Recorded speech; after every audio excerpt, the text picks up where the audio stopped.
विकसित यूपी बैठक कानपुर जल्द आ रहा है सिर्फ और सिर्फ यूपी तक पर।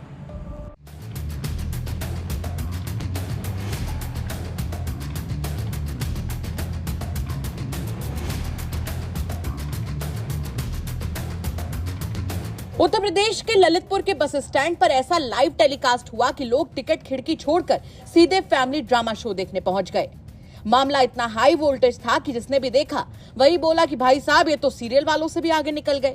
बताया जा रहा है कि ललितपुर के जाखलौन इलाके की एक महिला अपने प्रेमी संग चुपके से घर छोड़कर निकल पड़ी। दोनों ने सोचा होगा कि प्यार की बस पकड़ेंगे और नई जिंदगी शुरू करेंगे, लेकिन किस्मत ने बीच रास्ते में ही ब्रेक लगा दिया। उधर पति को जैसे ही भनक लगी उसने भी पूरा सीआईडी मोड ऑन कर लिया। परिवार वालों को साथ लेकर पहुंचा और करीब 22 किलोमीटर तक पीछा करते हुए सीधे ललितपुर बस स्टैंड पहुंच गया। बस स्टैंड पर फिर जो सीन शुरू हुआ उसे देखकर लोग बसों का टाइम ही भूल गए।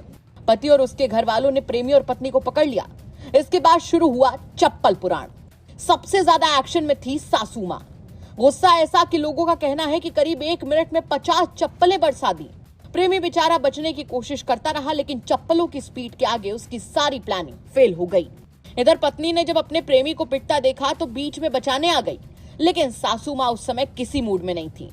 उन्होंने बहू को भी नहीं छोड़ा और दोनों पर चप्पलों की बारिश जारी रखी। सड़क के बीचों बीच ऐसा माहौल बन गया कि वहां मौजूद लोग तमाशा देखने के लिए गोल घेरा बनाकर खड़े हो गए। कुछ लोग समझाने की कोशिश करते रहे, जबकि ज्यादातर लोग मोबाइल निकालकर वीडियो बनाने में बिजी हो गए।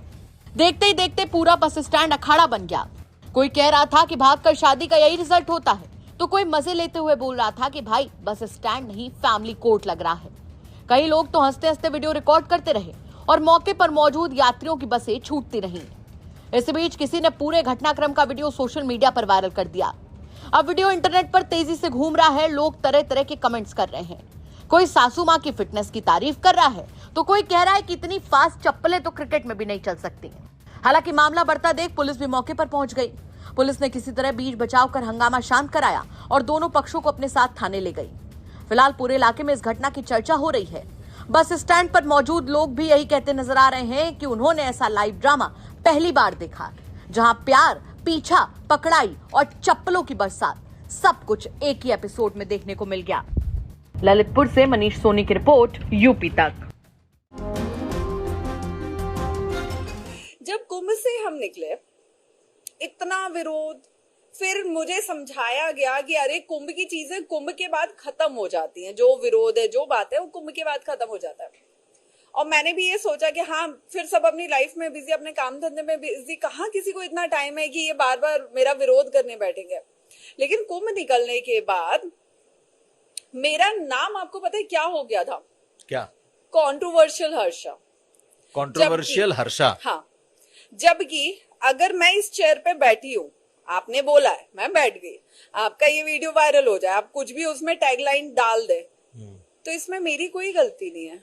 मैं अगर शाही रथ पे बैठी थी और मैं अगर भगवा पहन के बैठी थी, तो मैं हर चीज अपने गुरु आज्ञा से बैठी हुई थी। जो पहना था, जहां बैठी थी, हर चीज गुरु आज्ञा से थी। तो मैं कैसे गलत हुई? ना मैंने किसी का अपमान किया, ना मैंने किसी का विरोध किया, ना किसी के साथ बदतमीजी की, ना अपनी मर्यादाएं पार की। तो मैं कैसे गलत होगी? और अगर मेरे गलत ना होने के बाद किसी को मेरा विरोध करना है, तो हर व्यक्ति अपने जीवन में स्वतंत्र है।